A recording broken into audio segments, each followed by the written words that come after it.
What you think it is about Cincinnati? Like anywhere it's a chilling circuit, where like Cincinnati people will respect Gucci, but like you got another person who just as good as Gucci, living 2 doors down from you, but it don't have the same effect. Man, I learned during that run. At first, when it first started, the city love you. Yeah. But once you get a little too far, like, he might make it. Hold on now.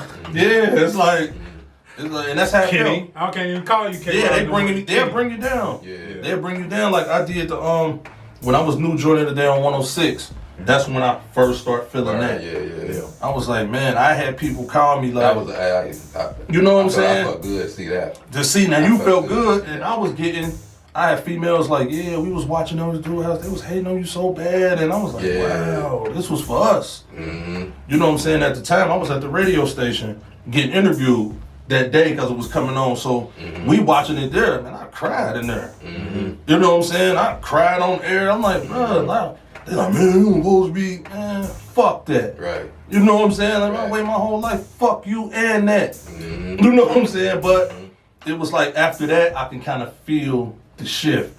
You know what I'm saying? That's when you really just got to get missing. And that's what it was. And that's when we start getting on the road. That's one thing you'll learn. When people here get situations, if you see them too much, it's probably over.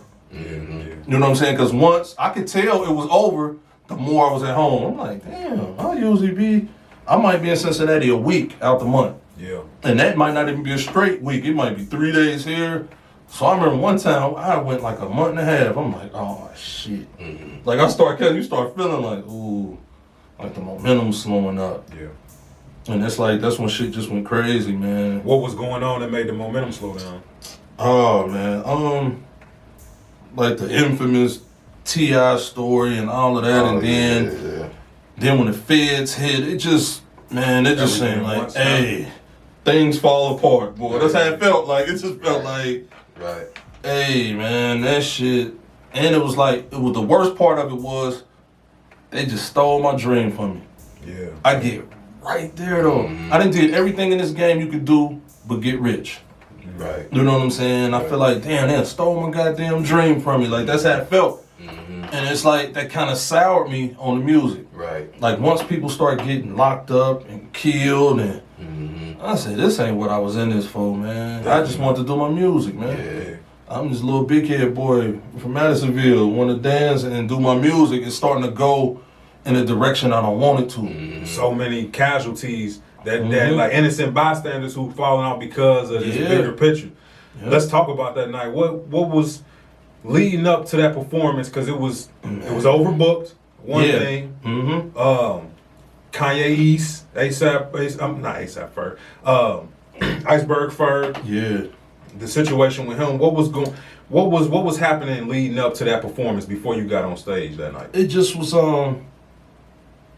the story they telling wasn't never the truth, or it was too much fake on. They was putting 20 on 10 most of the time. But I will say this though, me and my DJ at the time, DJ Easy, one of my DJs, like him and Mighty Joe Young was my DJs.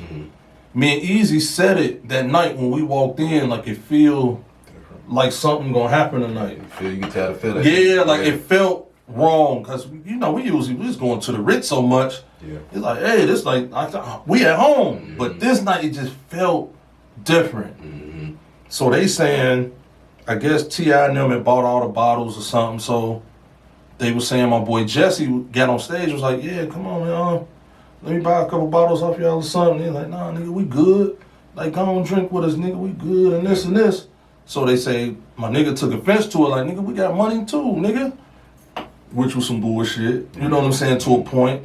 And they said that night, it just, like I said, it felt bad. You know what I'm saying? You ever been somewhere and you can feel it? Yeah, I leave. I think us being black folks, you can kind of feel it. Yeah. You can be anywhere, like. It kind of feel like that every day as a black person. You be like, something could happen in here. Yeah. But it's like that night, for it to be such a big night, it felt like something ain't right. And as the night went on, it just was so much tension for no reason. And this is where it kind of went crazy. It's the after party, so I guess we paid T.I. and them to come to the after party. So But you know, the same way I just told y'all, the way we break it down, we'll bring them and I'll open. Like that's kind of a perk to, we brought you, I'm doing a little song, so I'm performing and they cut my shit off. Yeah. Why they do that? You know what I'm saying? Like why? Because if you knew about the Aristocrat shit, we used to be on go. Yeah.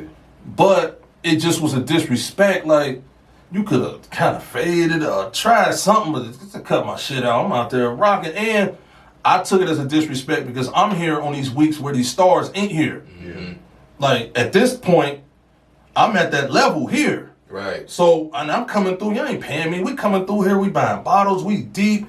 I'm performing on the fly. We at home.